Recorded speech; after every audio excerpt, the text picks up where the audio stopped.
नेपालको कुल क्षेत्रफल कति रहेको छ? ए. 1,47,181 वर्ग किलोमिटर, बी.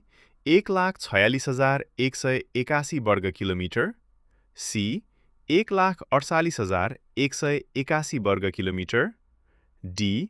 1,45,181 वर्ग किलोमिटर।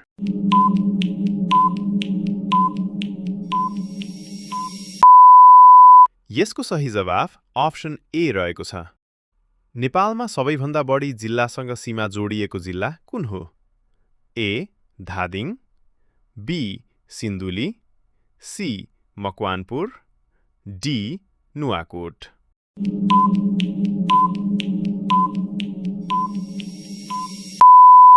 यसको सही जवाफ अप्सन बी रहेको छ। नेपालको सबैभन्दा अग्लो हिमाल कुन हो? A. Kanchenjunga, B. Dhaulagiri, C. Sagarmatha, D. Manaslu.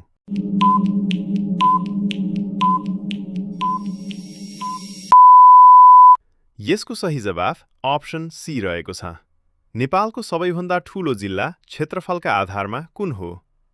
A. Humla, B. Dolpa, C. Mustang, D. Taplejung.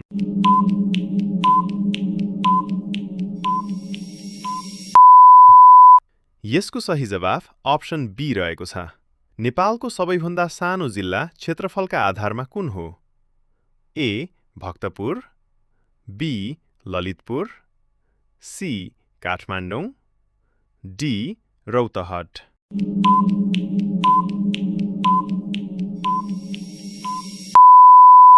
यसको सही जवाफ अप्सन ए रहेको छ।